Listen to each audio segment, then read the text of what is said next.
बिस्मिल्लाहिर्रहमानिर्रहीम। अस्सलामु अलैकुम व रहमतुल्लाहि। आज से हम शुरू करेंगे हुरूफ मुतरादफा। इसमें हम सीखेंगे हुरूफ तहज्जी के जरिए पना मतलूबा जुमला तलाश करना। सबसे पहले अलिफ से शुरू होने वाले 44 अल्फाज के बारे में पढ़ेंगे। अलिफ इंसान। नंबर 1 दाल मीम यानी इंसान। आदम का असल लफ्ज आदम है जिसके बुनियादी मानी मुवाफिकत और अमलामत यानी तबीयत और मिजाज का एक जैसा होना है। और आदम हर मुवाफिक और मिलाम चीज को कहते हैं।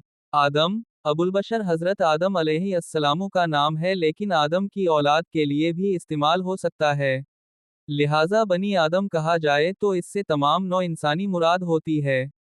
और आदम या बनी आदम का इस्तेमाल जहाँ कहीं भी कुरान करीम में मज़कूर है वो इंसान की तारीख से ताल्लुक़ रखता है।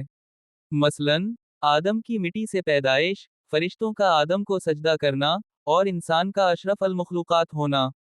और अहद अलसद यानी वो वादा जो अल्लाह ने आदम और औलाद आदम से आलम अरुआ में लिया था, और शैतान का आदम और बनी आदम को गुमराह करना और उसका खुदा से मकालमा वगैरह वगैरह। खुलासा आदम उर्फ आम में सबसे पहले इंसान हजरत आदम अलैहिस्सलाम को कहा जाता है। अलबत्ता लफ्ज़ आदम हम मिजाज और हम तबीयत के मानी में भी इस्तेमाल होता है।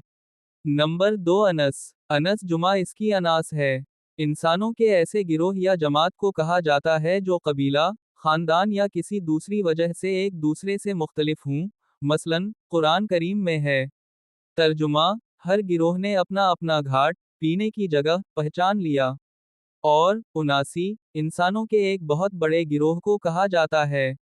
मसलन इरशाद बारी ताला है। तर्जुमा हमने चौपाए और बेशुमार इंसान पैदा किए। खुलासा अनस जब इंसान के मुआशरती पहलू यानी रहन सहन का तज़किरा करना हो तो अनस और इससे निकले हुए अल्फाज इस्तेमाल किए जाते हैं, और जब तारीखी पहलू को ज़करना हो तो आदम और बनी आदम इस्तेमाल किया जाता है। और जब उसके तबई और फितरी पहलू का जिक्र करना हो तो बशर का लफ्ज़ इस्तेमाल होता है। नंबर 3 बशर। बशर के बुनियादी मानी है किसी चीज़ का अपने हुस्न वाओ जमाल के साथ जाहिर होना, जबकि अनस के मानी सिर्फ जाहिर होने के हैं। और अलबशरा इंसान की जल्द की ऊपर की सतह को कहते हैं। मसलन कुरान करीम में है।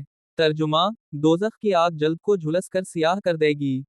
और इसकी जुमा बुशा और अबशार है, और इंसान को बशर इसलिए कहा जाता है कि इसकी जल्द दूसरे हैवानात के मुकाबला में ऊन, रवान और बालों वगैरह से बहुत हद तक पाक साफ होती और साफ दिखाई देती है।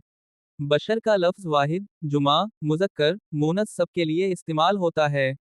अलबत्ता अगर दो इंसानों के लिए इस्तेमाल होगा तो बशीन बोला जाएगा। मसलन कुरान करीम में है। तर्जुमा किया हम अपने ही जैसे दो आदमियों पर ईमान ले आएं।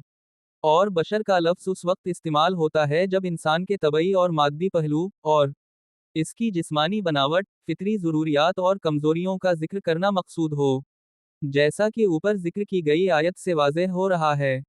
और बशर के मुकाबला में मुल्क यानी फरिश्ता का लफ्ज़ है जो मादी पहलू यानी ज़ाहिरी जिस्मानी और फितरी ज़रूरियात से पाक होता है।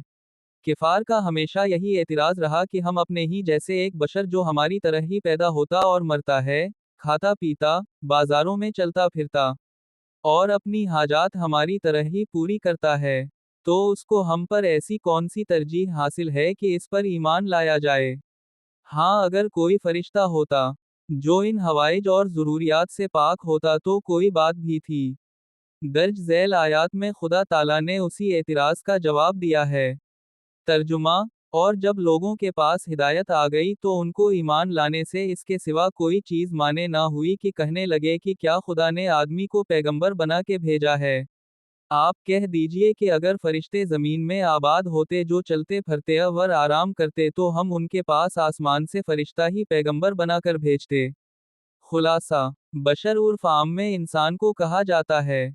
अलबत्ता इंसान की जल्द की ऊपर की सतह के लिए भी इस्तेमाल होता है।